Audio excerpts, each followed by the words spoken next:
Democrats pull an all-nighter protesting Trump and Musk on the Senate floor. Careful, there's an increasingly large possibility that Chatter is Elon Musk's kid.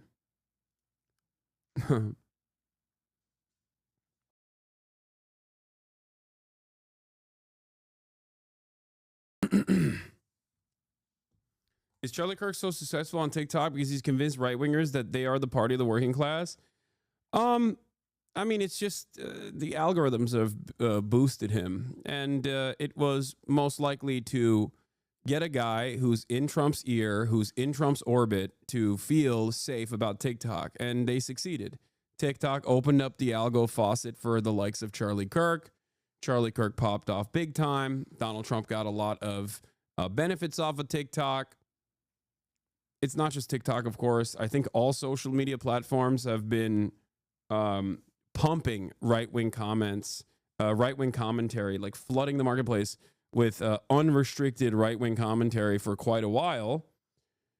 And they did it in a way where they could finally see the benefits. Like the Republicans could finally recognize the benefits. And therefore, we are where we're at now,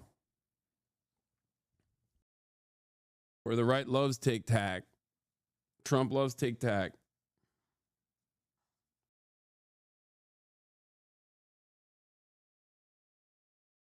All but Reddit and the right-wing grifters are so mad about that. I mean, Reddit is also kind of right-wing from where I'm standing. Because they're knapsack liberals, you know? Didn't take no hero to fly. Yeah, their filibuster is getting like 67,000 views on the live stream. And I knew then and there that I really liked but him, like, because he was right. The real heroes were the buddies who carried me out. It's weird. Like, yeah, as chatters are saying, Megaphonics is right. It's not even a particular bill or nomination. They're just doing a long speech for PR. I just don't understand like why they didn't do this for the clean, for the supposed clean, continued resolution. Like if they had deployed this filibuster, if they filibustered in some bitches during the fucking CR, this would be a fantastic opportunity. All eyes locked in.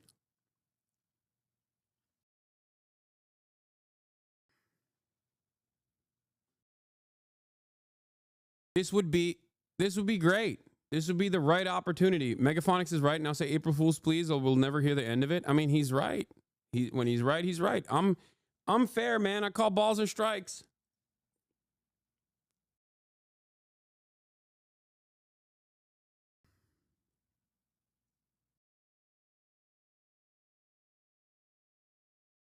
Cory Booker's anti-Trump speech on the Senate floor has lasted 19 hours and counting.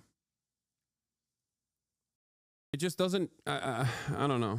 I don't know what they're doing. I mean, look, I'm not going to discount it. It's not the worst thing. I'm glad that they're like fighting, I guess. But even when they are, it just doesn't make any sense.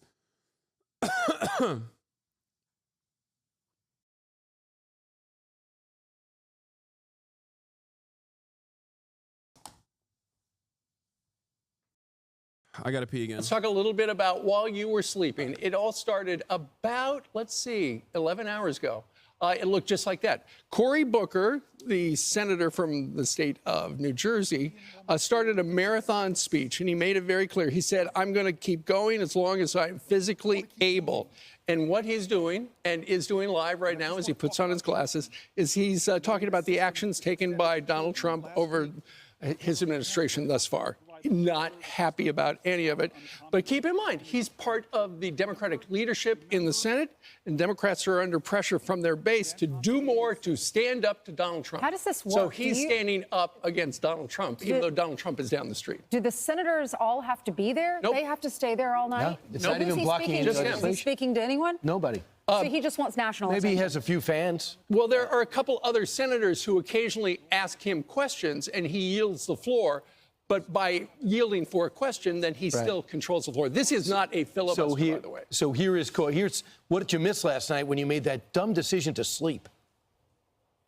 I rise with the intention of disrupting the normal business of the United States Senate for as long as I am physically able. I rise tonight because I believe sincerely that our country is in crisis. We are not solving the deficit in what they're proposing here. They're cutting and cutting and cutting things that make no sense to cut, and they're doing it for tax breaks which disproportionately go to the wealthiest. Placing tariffs on our biggest trade partners is beyond unfair. This drives the cost of goods up, and the consumer is the one who ends up paying the increase. Even with universities got too woke and had too excesses, the antidote to that isn't to try to shut down the thought of the left. It's to try to make a fair, more competitive marketplace for ideas from all around the political spectrum. How would you do that? I mean, there's just several things that he said are just not true. He's still running on the tax cut for the rich. Not true, and most Americans understand it, and they believe that under the past administration. I really hate Fox and Friends. I really, really hate it. It might be my least favorite program on television. It's just like objecting to observable reality every day of the week. That's all they do. All they do is just up is down, right is wrong. That's all they do. They just sit there and go, everybody knows it. This is wrong. It truly is mind-boggling. There is not a single point that they make that is correct. Not a single one. Why do we even watch it every day? Genuine question. Because Fox is one of the most successful broadcasters. It's the same reason why we watch Asmongold from time to time. Okay? You have to understand what your ideological enemies are saying and thinking in order to claw back your parents and your coworkers from the faucet of misinformation. You have to see what their notes are, where they're getting their notes from. This is why my entire career is overwhelmingly listening to right-wingers. And in that process, as a dedicated watcher of right-wing commentary, I have noticed that in the last couple of years, this has gotten significantly worse. Things have gotten spectacularly stupid. Genuinely. It's just, there's not too much you can say or do about a person that is getting their notes. A person that is getting their notes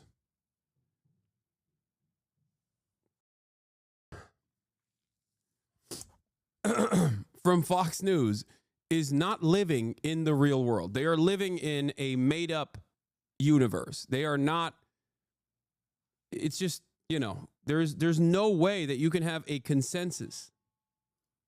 When Donald Trump had his first term, that they got a tax break. They know that to be true. He also talks about the university campuses. So you're going to side with the people that are blocking the Jews from going to class right now? That's not going to work with the American people. And just over and over the talking points. If you want to get the American people attention. Like every single thing he said is wrong, okay? He started out by saying, everybody knows that it's just not true that Trump is not looking for taxes to the wealthy. Yes, he is. He is looking for taxes to the wealthy. That is precisely what he did his first term, and that's precisely what he said he's going to do the second term. I don't know why you would even deny this. That is precisely what he said. Understand it, and they... Okay. Then he turns around and talks about university campuses, claiming that the students are blocking Jews from going to class. Also, not true. Completely not true. It's not happening. Not real. I was there. And members of this community were there every day. It's not true at all. Okay? They were in a public space in the middle of campus. They were not blocking Jewish students from going to class. It is made up. With the people that are blocking the Jews from going to class right now, that's not going to work with the American people. And just over and over the talking points. If you want to get the American people attention, you don't do it on the floor of the Senate. Wait, I'm sorry. And then he follows this up by hitting one of the dumbest points, which is to turn around and be like, you can't protest this way. This filibuster is not allowed. It's like, what are people supposed to do then? Just quietly whisper to one another what their discontent is with the administration? Like, what are we talking about? That's so funny. The Fox guy's saying he has like 50,000 viewers on YouTube, 58K on TikTok, and like 30K on Twitter. Yeah, I think that this right here, even if it's like aesthetic resistance, paired up with Bernie Sanders and AOC getting a lot of attention, a lot of positive attention, should be a reminder to every Democrat that, like, you have to fight back. You have to fight back against the Trump administration. You go and you start talking with voters. I'm not sure he's going to town hall, right? Yeah, I'm not sure this is going to get much attention. I mean, we're probably the only people that are covering this right now. I don't think the American people care what he's saying on the floor. Lord, here I am. And so I could confess Be in a world of Schumers, be a Booker. Oh my God. that I have been imperfect. I confess that I've been inadequate to the moment. I confess that the Democratic Party has made terrible mistakes, that have given lane to this demagogue. I confess we all must look in the mirror and say we will do better. And it's not just defining ourselves what we're against. We, the next generation, as the baby boomers are leaving the... Yeah, they're not even doing like a real filibuster because there's no motion. There's no quorum. There's no motion or bill that they're blocking. It's just they're taking space. That's what it is. Overall, I think I'm leaning on the side of this is not the worst thing. I am not going to yell at Democratic Party senators or any representative, really, for that matter, any congressperson for that matter, that is at the end of the day doing anything. I wish they were doing this in the appropriate moment, which was, 2 weeks ago. That would have been cool.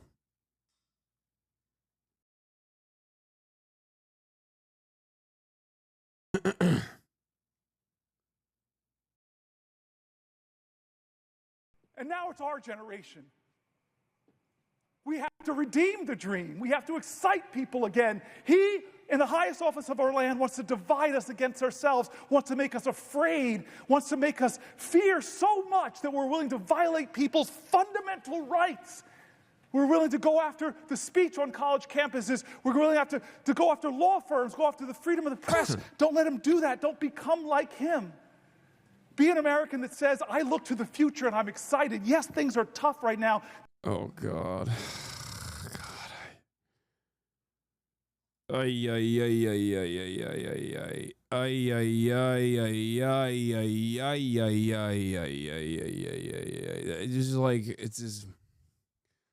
I'm thinking about all the Democrats that love this, where they're like, this is so sick. This is, oh my God, it's making me quiver a little bit. Dual chat. Sorry, I turned on the wrong thing.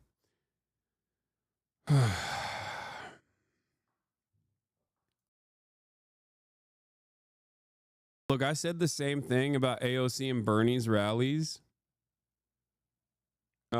It's great that they are getting people excited. Great that they're getting people excited. It's great that they're, getting people to turn out. But you got to use that people power. You got to take that momentum you have and that energy you have around your causes and your initiatives and move it into developing mechanisms of pushback, mechanisms of pressure, whether that be labor organizing, union organizing, community organizing, or whether that be individual issues that you give voice to. Okay? Says you Like what? I like that people are saying like what as I'm in the process of describing, as I have described time and time again.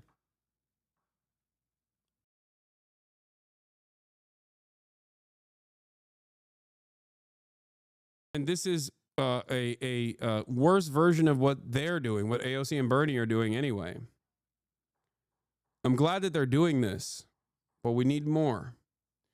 Also, ironically enough, a lot of people think I'm a politician, I think, or have any sort of power in changing the outcomes of the legislative body. Like, I yell at the Democrats every day.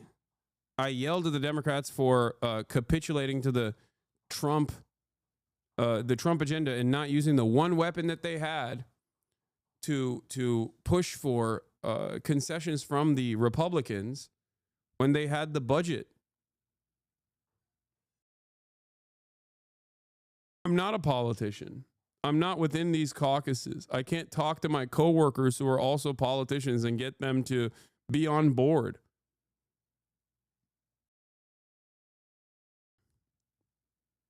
I wish I had that power. But if I had that power, Chuck Schumer wouldn't be the minority leader in the Senate.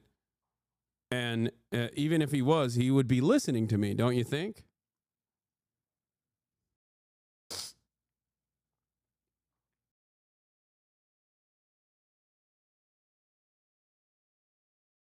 Starting Monday, I'm ending dual citizenship under the Espionage Act and all these traitors. Wait, this is not real, dude. What?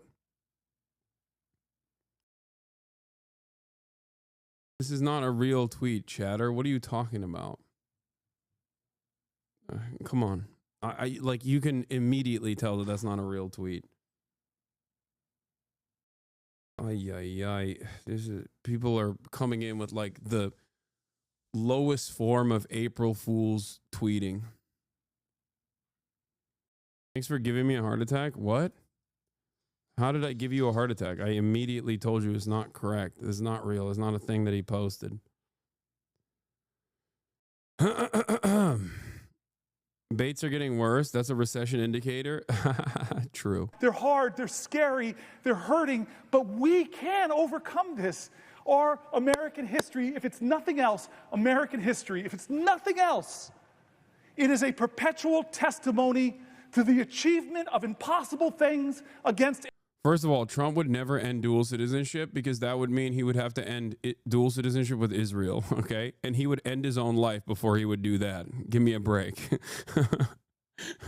I'm ending dual citizenship except for Israel, which is more America. It's America, extra America. It feels like if you have an Israeli citizenship, you're American plus.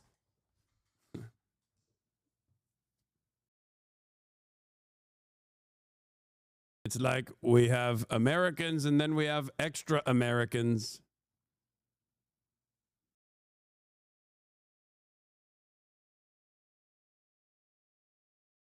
Impossible odds. We are a nation that is great not because of the people that are trying to whitewash our history. To remove great people, Native Americans, black people, and women from our military websites. I don't want a Disneyfication of our history. I don't want to whitewash history. I don't want to homogenize history. Tell me the wretched truth about America, because that speaks to our greatness. And so what do I want to people to do? It starts with us, man. And you're doing it. I've seen courage of my colleagues. We're doing it, but we have to do more. And I'm sorry. I'm not going to be a politician that's going to say, we are going to do more for you. I'm going to be a politician. I'm going to be a leader that demands more from America. What? Will the senator yield for one last question?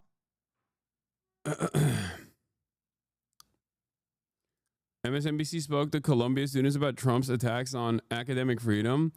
That's interesting.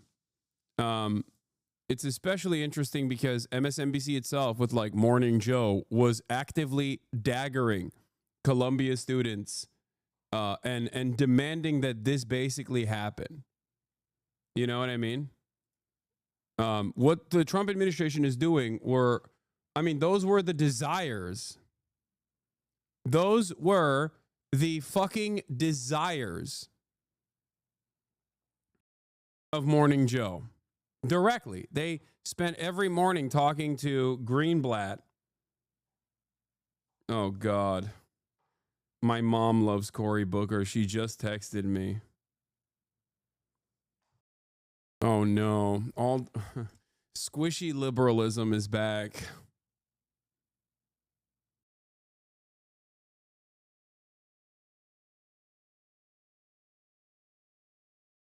Oh, man. Yep. Okay, everybody loves. Okay, this is I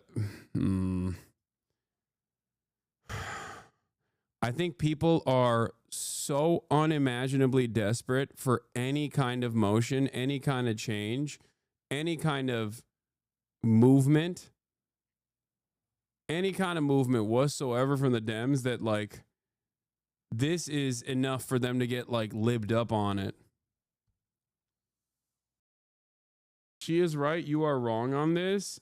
He needs more from you. He's talking about you.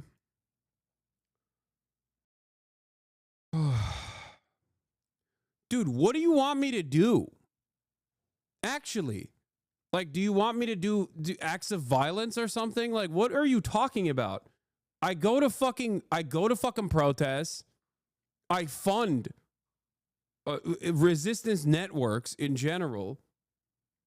I actively urge my relatively large audience to also partake in this. The fuck are you talking about? I think everybody just wants someone else to do some shit. You know? Everybody's like, not me, someone else. What are you talking about? These are the people who have the power, albeit limited, to actually undermine the administration's agenda. I speak to an auditorium, a stadium full of people every day, like-minded people. Urge them to also organize. What are you talking about?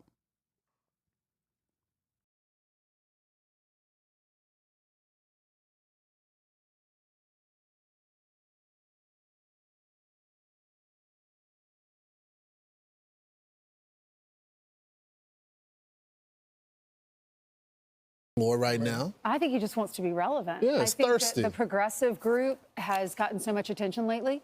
I think he's seeing like all these younger people or people who are new in Congress. It's so funny. People go, okay, you got to run for office. It's like, dude, what are you talking about? If I ran for office, I couldn't do the most effective thing I do every day. If I did anything else, I would not be able to do the thing that I'm the most effective at. Get all this attention, like AOC, she's not new, but she's always out there. Jasmine Crockett is new. We're hearing a lot from her. I think he's doing this so that we all cover it on the morning show and he gets some attention. But can I just bring up one other thing? If you want attention, Lindsey Graham showed you the template. John McCain showed you the template. Joe Manchin showed you the template. You go out and you make news and you say things that are relevant. Dude, Claudia streams every day. Come on. You're comparing me to the president of Mexico, chatter. What are you talking about?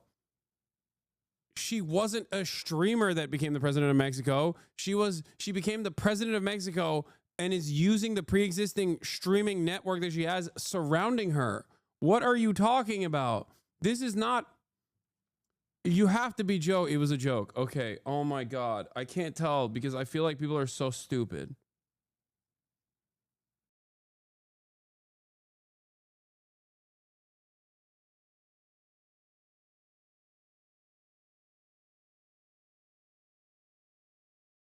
Not saying you need to run for office, but we can stream while running for office. You get record numbers. You are wrong. You're just not correct. Oh my God.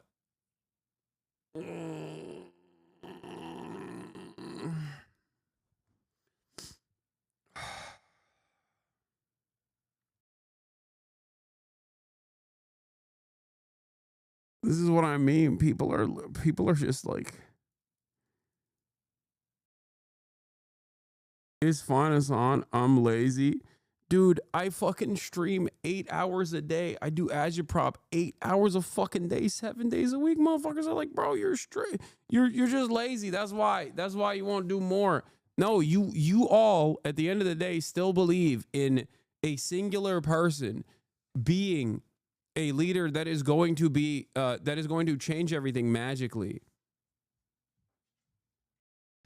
I can't even change the politics of the fucking website that I'm one of the largest content creators on.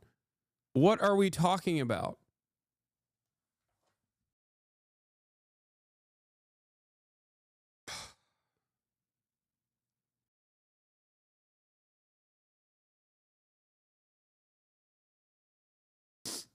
Oh.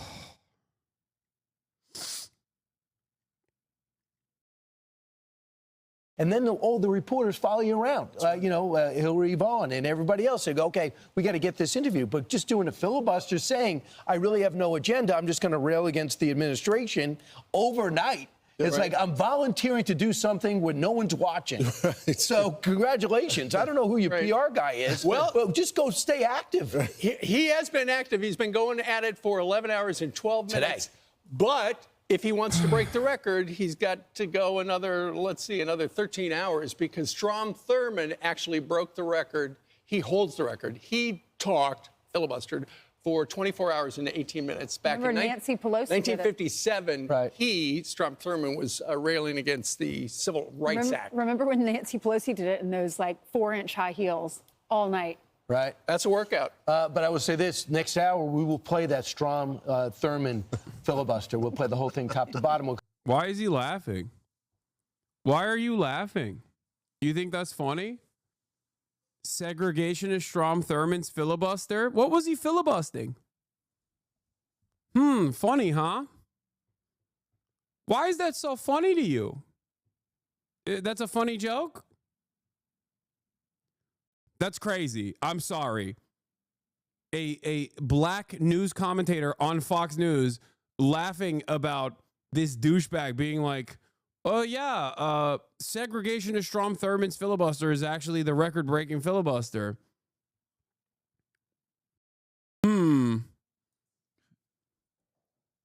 What was he filibustering? Oh, my God.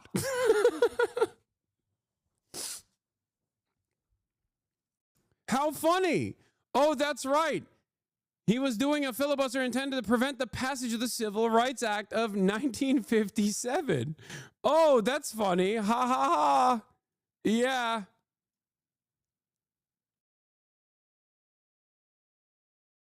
Imagine being that racist, by the way. Imagine being that fucking racist, where you were just like, no thanks. Did Strom Thurmond also literally have a half black child too, like a secret child? Am I crazy?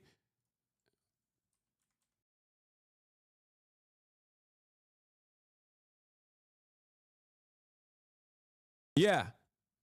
Ezzie Mae Washington Williams was an American teacher and author. She was the eldest child of Strom Thurmond, governor of South Carolina and longtime U.S. senator known for his pro-segregation politics. Of mixed race, she was born to Carrie Butler, a 16-year-old African-American girl who worked as a domestic servant for Thurmond's parents.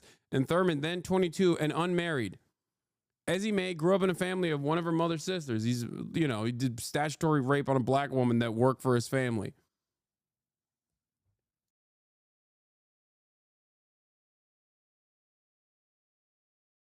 Washington Williams did not reveal her father's identity until she was almost 78 years old after Thurmond's death at the age of 100 in 2003.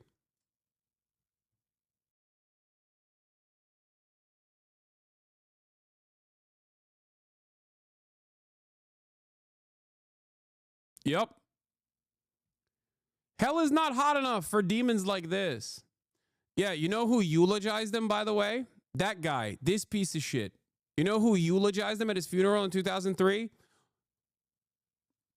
Joe Biden. Joseph Robinette Brandon. That's who. Joe Biden loved this guy.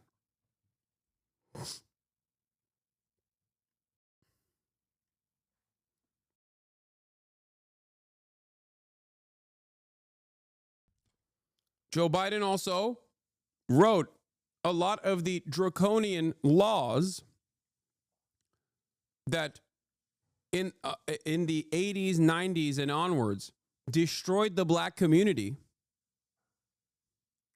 alongside this dipshit.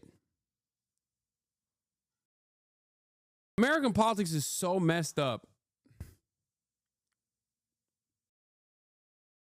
It's so messed up. It's so crazy. And liberals yelled at you for bringing this stuff up, where you're like, maybe he's not the best guy. Good idea. I'm gonna But haha, very